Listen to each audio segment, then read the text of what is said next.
स्वागत है एक बार फिर से आप सभी साथियों का दृष्टि पीसीएस की इस नई वीडियो में। मेरा नाम है सलमान और आज हम उत्तर प्रदेश में बीते हफ्ते कुछ ऐसी महत्वपूर्ण खबरें जो कि आप सभी के लिए प्रश्न पत्र के लिहाज से काफी महत्वपूर्ण हो सकती है, जो कि आपके प्रश्न पत्र में करंट अफेयर से संबंधित जो सवाल आने वाले हैं उनसे जोड़ करके पूछा जा सकता है। तो एपिसोड की शुरुआत करते हैं और देखते हैं कि पहला प्रश्न आप सभी के लिए क्या बनाया गया है। पहला सवाल है, निम्नलिखित में से राज्य का कौन सा जिला नोएडा की तर्ज पर बसाया जाएगा? आपके विकल्प है लखनऊ, अलीगढ़, गाजियाबाद या फिर कानपुर। दरअसल अभी राज्य सरकार के द्वारा एक निर्णय लिया गया है जिसके अंतर्गत नोएडा की तर्ज पर अलीगढ़ में ग्रेटर अलीगढ़ बसाया जाएगा। यहां पर स्थित खैर रोड के आसपास के जो भी स्थान है वहां पर इनको नोएडा के तर्ज पर विकसित किया जाएगा। तो यहां पर देखिए, अलीगढ़ जिले में खैर रोड पर बसने वाला ग्रेटर अलीगढ़ एनसीआर की तर्ज पर यानी कि नेशनल कैपिटल रीजन की तर्ज पर बसाया जाएगा। और ये सब इसके अंतर्गत लखनऊ की कंसल्टेंसी फर्म ने इंटीग्रेटेड हाउसिंग टाउनशिप की 3D डिजाइनिंग व उससे संबंधित जो भी फोटोग्राफ्स हैं उसको भी तैयार कर लिया गया है इसके द्वारा। तो कुल मिलाकर के यहां पर अगर देखें तो अलीगढ़ पलवल राष्ट्रीय राजमार्ग पर करीब 300 हेक्टेयर के अंतर्गत यह एक आवासीय योजना है जिसको कि नोएडा के तर्ज पर विकसित किया जाएगा। तो प्रश्न का सही उत्तर हो जाएगा अलीगढ़। अगला प्रश्न है, राज्य के किस जिले में 52 अन्नपूर्णा स्टोर बनाए जाएंगे? आपके विकल्प है गोरखपुर, वाराणसी, बरेली या फिर मेरठ। तो दरअसल उत्तर प्रदेश के बरेली जिले में 52 अन्नपूर्णा स्टोर बनाए जाने के निर्णय लिए गए हैं। इसके अंतर्गत यहां पर तकरीबन 40 प्रकार के रोजमर्रा के जीवन से जो भी संबंधित सामान होंगे वो लोगों को यहां पर उपलब्ध हो सकेंगे। इसके अलावा यहां पर जन सुविधा केंद्र भी स्थापित किया जाएगा। इस जन सुविधा केंद्र के अंतर्गत लोगों को यहां पर आय प्रमाण पत्र, जाति प्रमाण पत्र, इस तरह के जो भी अनिवार्य कागज हैं उनको बनाने की सुविधा यहां पर लोगों को दी जाएगी। कहां पर ये है? बरेली में। तो प्रश्न का सही उत्तर हो जाएगा ऑप्शन सी। अगला सवाल है, निम्नलिखित कथनों पर विचार करें। फार्मा मैन्युफैक्चरिंग इकाइयों की संख्या में उत्तर प्रदेश देश का 6ठा सबसे बड़ा राज्य है। फार्मा सेक्टर में शोध अनुसंधान को एवं मैन्युफैक्चरिंग को बढ़ावा देने के लिए प्रदेश में स्थापित होगा pharmaceutical research and innovation institute. कूट का प्रयोग करते हुए आपको सही उत्तर बताना है। तो यहां पर दोनों जो स्टेटमेंट दिए हुए हैं बिल्कुल सही है। प्रश्न का जो सही उत्तर हो जाएगा सी वाला हो जाएगा। दरअसल अभी हाल ही में उत्तर प्रदेश के मुख्यमंत्री जी के द्वारा एक उच्च स्तरीय बैठक का आयोजन किया गया था जिसमें कि उत्तर प्रदेश की अगर बात करें फार्मास्यूटिकल मैन्युफैक्चरिंग क्षेत्र में जो अभी वर्तमान में 2% का योगदान है, इसको तकरीबन 10 से 12% करने की बात कही गई है। और इसी के अंतर्गत फार्मा सेक्टर में शोध अनुसंधान को बढ़ावा देने के लिए साथ ही साथ मैन्युफैक्चरिंग को बढ़ावा देने के लिए उत्तर प्रदेश में pharmaceutical research and innovation institute की स्थापना करने की बात इसके अंतर्गत इस बैठक में मुख्यमंत्री जी के द्वारा की गई है। और उन्होंने साथ में यह भी कहा कि उत्तर प्रदेश देश का ऐसा 6ठा राज्य है जहां पर मैन्युफैक्चरिंग इकाइयों की संख्या मौजूद है। तो यहां से प्रश्न का जो सही उत्तर हो जाएगा सी वाला हो जाएगा, यानी कि 1 और 2 दोनों ही कथन सही है। यदि यहां पर देखें तो एक उच्च स्तरीय बैठक में फार्मास्यूटिकल के विकास और वहां पर जो भी संभावनाएं हैं उसकी चर्चा के दौरान फार्मा सेक्टर में शोध अनुसंधान को एवं मैन्युफैक्चरिंग को बढ़ावा देने के लिए प्रदेश में एक नवीन pharmaceutical research and innovation institute की स्थापना करने के निर्देश दिए गए हैं। और इसी के अंतर्गत यहां पर देखें कि अभी राज्य का फार्मा मैन्युफैक्चरिंग में जो योगदान है यह 2% है जिसे 10 से 12% तक पहुंचाने की आवश्यकता है, इस बैठक में मुख्यमंत्री योगी आदित्यनाथ के द्वारा कहा गया है। तो अगला सवाल है, राज्य में कहां पर देश की पहली नाइट सफारी को बनाए जाने का निर्णय लिया गया है? लखनऊ, नवाबगंज, बहराइच या फिर कानपुर। तो दरअसल अभी हाल ही में राज्य की राजधानी लखनऊ में स्थित एक स्थान कुकरैल जंगल में ही देश की पहली नाइट सफारी बनाए जाने का निर्णय लिया गया है। दरअसल पिछले वर्ष ही राज्य की कैबिनेट के द्वारा एक फैसला लिया गया था कि लखनऊ में स्थित जो भी चिड़ियाघर है उसको उसके स्थान से स्थानांतरित करके कुकरैल में स्थापित कर दिया जाए। साथ ही साथ यहां पर न केवल राज्य की बल्कि देश की पहली नाइट सफारी की स्थापना भी की जाए। तो प्रश्न का जो सही उत्तर हो जाएगा ए हो जाएगा, यानी कि लखनऊ। इसके अंतर्गत 350 एकड़ में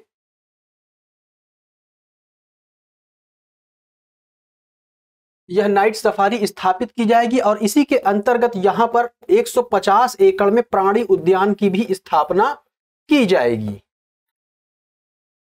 तो यह कहां पर बनाया जा रहा है? लखनऊ में। और सिंगापुर की तर्ज पर यह नाइट सफारी की स्थापना की जा रही है। कहां पर की जा रही है? लखनऊ में। लखनऊ में कहां पर? कुकरैल में। ठीक है, चलते हैं अगले सवाल की तरफ।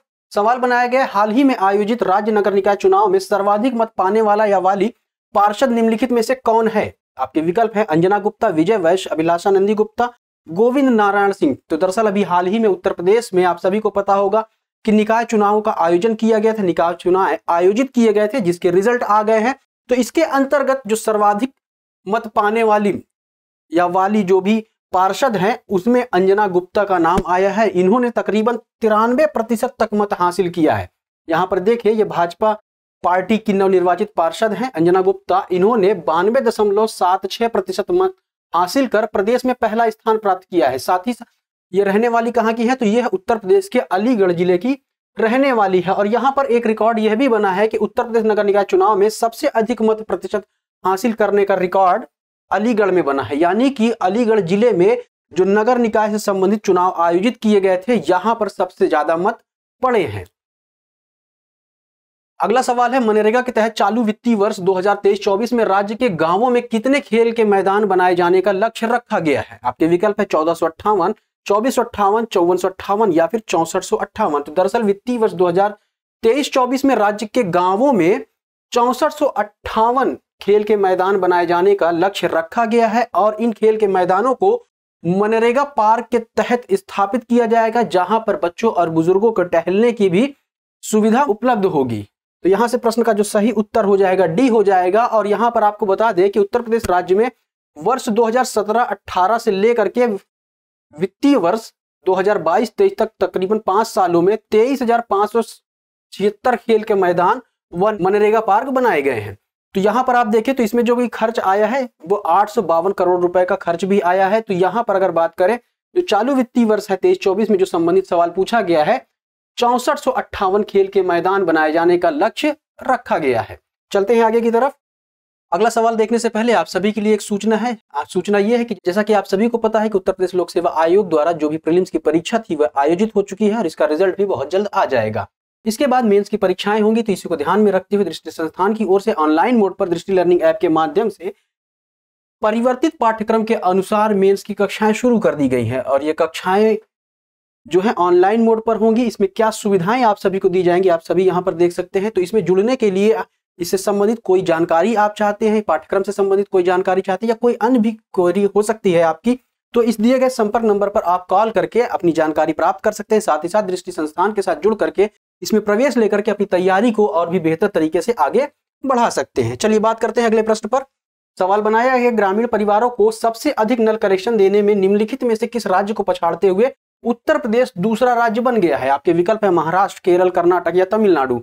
तो दरअसल अभी हाल ही में उत्तर प्रदेश जो है वर्तमान जो अभी तक दूसरे स्थान पर रहा है राज्य सर्वाधिक नल कनेक्शन देने के मामले में ग्रामीण परिवारों को, तो वो महाराष्ट्र था।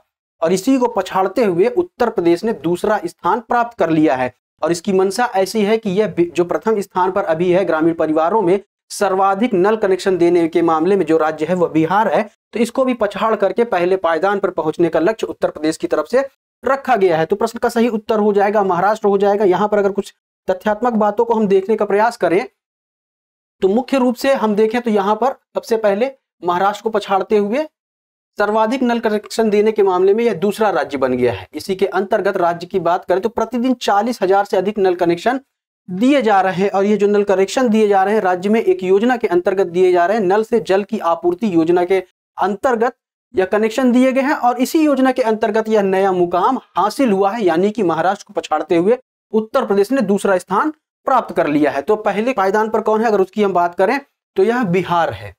अभी तक ग्रामीण परिवारों को सर्वाधिक नल कनेक्शन देने के मामले में जो पहला स्थान है वह बिहार राज्य का है। तो यह भी तथ्यात्मक रूप से आप सभी के लिए महत्वपूर्ण हो सकता है। बात कर लेते हैं अगले प्रश्न पर। सवाल बनाया गया हाल ही में कानपुर स्थित छत्रपति साहू जी महाराज विश्वविद्यालय का निम्नलिखित में से किस देश की यूनिवर्सिटी के साथ समझौता हुआ है। विकल्प है अमेरिका, जापान, रूस या फिर चीन। तो इस प्रश्न का जो सही उत्तर हो जाएगा सी हो जाएगा। दरअसल अभी हाल ही में उत्तर प्रदेश में स्थापित छत्रपति साहू जी महाराज विश्वविद्यालय ने रूस की पेस्ट्रोजाबोस्क स्टेट यूनिवर्सिटी के साथ एक समझौता किया है। और इसके अंतर्गत अब कानपुर में दाखिला लेने वाले या इस यूनिवर्सिटी में दाखिला लेने वाले जो भी छात्र छात्राएं हैं अब रूस में भी पढ़ाई कर सकेंगे। और यह विश्वविद्यालय का पहला इंटरनेशनल समझौता है। इसी के अंतर्गत ऐसी सुविधा सिर्फ आईआईटी के छात्रों को ही मुहैया की जा रही थी, लेकिन अब इस विश्वविद्यालय यानी कि छत्रपति साहू जी महाराज विश्वविद्यालय में जो भी पढ़ने वाले छात्र छात्राएं हैं उनको भी यह सुविधा मिल सकेगी कि वह रूस में पढ़ सकेंगे। साथ ही साथ रूस की पेट्रोजाबोर्स्क स्टेट यूनिवर्सिटी में जो भी छात्र छात्राएं पढ़ रहे हैं उनके साथ मिल करके शोध और अन्य पठन पठनी कार्यक्रम को आगे बढ़ा सकेंगे। बात करें कि रूस की इस यूनिवर्सिटी का क्यूएस रैंकिंग क्या है, तो यह 260 है, तो यह भी तथ्यात्मक रूप से महत्वपूर्ण हो सकती है। चलते हैं अगले सवाल की तरफ। सवाल है POSH यानी पॉश निम्नलिखित में से किससे संबंधित है? कार्यस्थल पर महिला सुरक्षा, बालिका शिक्षा, किशोर न्यायालय की स्थापना या फिर प्रौढ़ शिक्षा। दरअसल अगर पॉश की बात करें तो प्रिवेंशन ऑफ सेक्सुअल हरासमेंट यानी कि कार्यस्थल पर जो भी महिलाएं हैं उनको सेक्सुअल यानी यौन उत्पीड़न से संबंधित यह है। तो प्रश्न का सही उत्तर हो जाएगा कार्यस्थल पर महिला सुरक्षा। तो दरअसल अभी हाल ही में सर्वोच्च न्यायालय ने कार्यस्थल पर महिलाओं के यौन उत्पीड़न से संबंधित जो भी अधिनियम है, जिसे हम कार्यस्थल पर महिलाओं के यौन उत्पीड़न रोकथाम निषेध और निवारण अधिनियम 2013 के नाम से जानते हैं, इस पर अभी चिंता व्यक्त की है, क्योंकि इस तरह के मामले काफी ज्यादा देखने को मिल रहे हैं। यानी कि इस अधिनियम का जो पालन है वो पूरी तरह से नहीं किया जा रहा है। इसी को ध्यान में रखते हुए उच्चतम न्यायालय ने गहरी चिंता व्यक्त की है। बात करें यह जो अधिनियम है यह किससे जुड़ा हुआ है, तो कार्यस्थल पर महिलाओं द्वारा सामना किए जाने वाले यौन उत्पीड़न को हल करने के उद्देश्य से इस अधिनियम को लाया गया था। इसी के अंतर्गत जो इसका मुख्य उद्देश्य है महिलाओं के लिए एक सुरक्षित और अनुकूल कार्य वातावरण बनाना था तथा उन्हें यौन उत्पीड़न के खिलाफ सुरक्षा प्रदान करना था। लेकिन कहीं ना कहीं यह अधिनियम जो है, जो भी इंप्लीमेंटेशन एजेंसियां हैं या एग्जीक्यूटिव की अगर बात करें, तो उसके द्वारा कहीं पर बरती जा रही लापरवाहियों की वजह से इस अधिनियम के जो प्रावधान है वो कार्यस्थल पर पूरी तरह से लागू नहीं हो पा रहे हैं, जिसकी वजह से उच्चतम न्यायालय ने इसको लेकर के अपनी चिंता व्यक्त की है। बात करते हैं अगले प्रश्न पर। डोनानेमाब किस रोग के उपचार के लिए विकसित की गई दवाएं हैं? अल्जाइमर रोग, एड्स, कैंसर या मधुमेह। तो डोनानेमाब जो है अल्जाइमर रोग से संबंधित दवा है जो कि इसके उपचार के लिए बनाई गई है। बात करें अल्जाइमर रोग क्या होता है, तो यह एक तरह से न्यूरो डिजेनरेटिव रोग है जिसमें स्मृति का विनाश हो जाता है। तो अल्जाइमर रोग से पीड़ित जो भी व्यक्ति होता है उसको लिखने, बोलने, पढ़ने आदि में काफी दिक्कतों का सामना करना होता है। साथ ही साथ जो सबसे बड़ा इंपैक्ट होता है इसमें स्मृति की हानि हो जाती है। और 65 वर्ष के ऊपर जो भी व्यक्ति या महिलाएं हैं उनमें इस तरह की बीमारी ज्यादा देखने को मिली है। तो अभी हाल ही में अल्जाइमर रोग के इलाज के लिए बायोजेन और आईसाई कंपनी के द्वारा एक दवा विकसित की गई थी जिसका नाम था लेकानेमाब, और इसको अनुमोदन प्राप्त हो गया है। तो इसी के बाद एक अन्य दवा कंपनी ने अल्जाइमर के उपचार के लिए डोनानेमाब दवा तैयार की है, तो जिसकी वजह से यह जो दवा है एक बार सुर्खियों में है। तो यहां पर डोनानेमाब और लेकानेमाब दोनों ही जो है अल्जाइमर रोग से संबंधित दवाएं हैं। तो यहां से प्रश्न का जो सही उत्तर हो जाएगा अल्जाइमर हो जाएगा। तो ये रहा आज के एपिसोड का अंतिम सवाल, और इस सवाल के साथ आज के एपिसोड को हम यहीं पर विराम देंगे। हमें उम्मीद है इन प्रश्नों के माध्यम से जिन सूचनाओं और तथ्यों को आप सभी तक पहुंचाया गया वो आगामी प्रश्न पत्र के लिहाज से आप सभी के लिए महत्वपूर्ण साबित होंगे। लेकिन आपको कोई सुझाव है, कोई क्वेरी है, तो आप सभी इसके लिए सादर आमंत्रित है। कमेंट सेक्शन में आप अपने सुझाव दे सकते हैं। तो मिलते हैं किसी अगले एपिसोड में कुछ अन्य प्रश्नों के साथ। तब तक पढ़ते रहिए, आगे बढ़ते रहिए। जय हिंद।